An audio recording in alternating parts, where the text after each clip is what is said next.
Perkenalkan, nama saya Stanley Lavan Harapan dari 12 IPA 4, nomor absen 25. Saya akan mempresentasikan tentang gelombang elektromagnetik. Jadi pengertian dari gelombang elektromagnetik atau radiasi elektromagnetik adalah gelombang yang terdiri atas getaran medan listrik atau medan magnet yang merambat tegak lurus dengan arah perambatan gelombang. Sifat-sifat yang dimiliki dari gelombang elektromagnetik adalah yang pertama, memiliki kecepatan konstan di ruang hampa, yaitu sebesar 3 kali 10 pangkat 8 meter per second, dan tidak dipengaruhi oleh medan listrik maupun medan magnet karena tidak bermuatan listrik. Dan itu termasuk gelombang transversal. Energinya bergantung pada besarnya frekuensi. Hal itu didasarkan pada persamaan Planck. Pembentukan gelombang elektromagnetik. Gelombang elektromagnetik hanya dapat dibangkitkan oleh muatan-muatan listrik yang selalu dipercepat. Contoh, muatan listrik yang bergetar arus bolak-balik.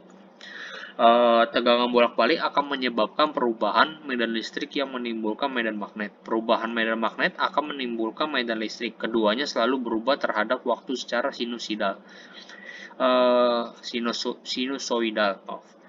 Proses tersebut berlangsung secara terus-menerus sehingga menyebabkan terbentuknya medan magnet dan medan listrik yang saling rambat tegak lurus, dan perubahan yang merambat tersebut disebut gelombang elektromagnetik. Catatan, energi elektromagnetik ini dipancarkan atau dilepaskan pada level yang berbeda. Semakin tinggi level energi dalam suatu sumber energi, maka semakin rendah panjang gelombang dari energi yang dihasilkan, akan tetapi semakin tinggi frekuensinya.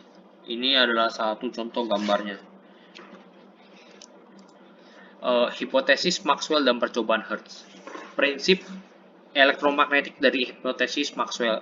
Yang pertama, arus listrik pada suatu konduktor menimbulkan medan magnetik yang arahnya melingkari konduktor tersebut, hukum Ampere. Kedua, konduktor yang bergerak memotong medan magnetik menimbulkan gegel induksi pada ujung-ujung konduktor tersebut. Yang ketiga, perubahan flux magnetik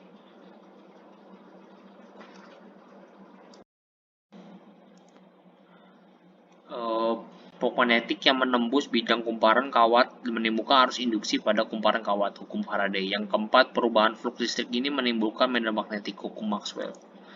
Ini adalah percobaan Hertz.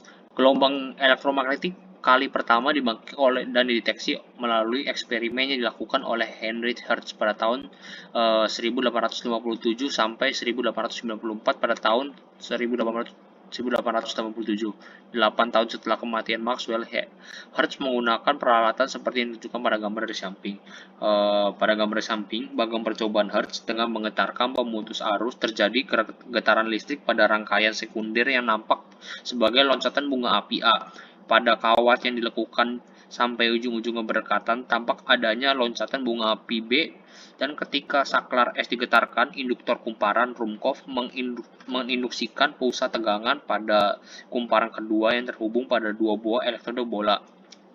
Jadinya, muatan listrik loncat secara bolak-balik dari suatu bola ke bola lainnya dan menimbulkan percikan. Di sisi lain, kedua elektroda bola pada cincin kawat di sebelahnya juga menunjukkan percikan. Ini menunjukkan bahwa energi gelombang yang dihasilkan oleh gerak bolak-balik muatan pada kedua elektroda pertama yang telah berpindah kepada elektroda kedua pada cincin kawat. Gelombang ini kemudian diukur kecepatannya dengan tepat dengan hasil perhitungan Maxwell, yaitu 3 kali 10 pangkat 8 meter per second, dan menunjukkan gelombang ini menunjukkan semua sifat cahaya seperti pemantulan, pembiasan, interferensi, dan difraksi, dan polarisasi. Hasil eksperimen Hertz ini merupakan pembuktian dari teori Maxwell. Ini adalah spektrum gelombang elektromagnetik. Dan ini yang pertama, ada dampak negatif dari elektromagnet dalam kehidupan. Yang pertama yaitu adalah radiasi gelombang radio.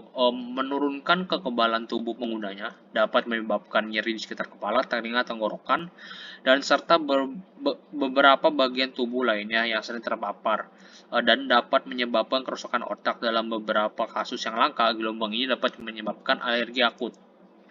Dan ini adalah dampak negatif dari radiasi sinar inframerah.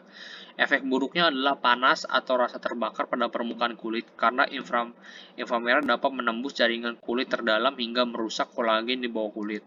Dan ini ada dampak negatif dari radiasi sinar tampak. Cahaya tampak dapat menyebabkan kerusakan DNA dengan melalui timbulnya oksigen reaktif dalam tubuh. Kerusakan DNA pada sel ini menyebabkan sel menjadi berfungsi tidak normal, misalnya tumbuh secara liar, dan pertumbuhan sel inilah yang menyebabkan terjadinya kanker. Dampak radiasi dari sinar ultraviolet. Paparan sinar ultraviolet yang berkepanjangan dapat merusak jaringan mata dan menyebabkan terbakar pada permukaan mata yang disebut fotokeratitis. Sekian, terima kasih dari presentasi saya.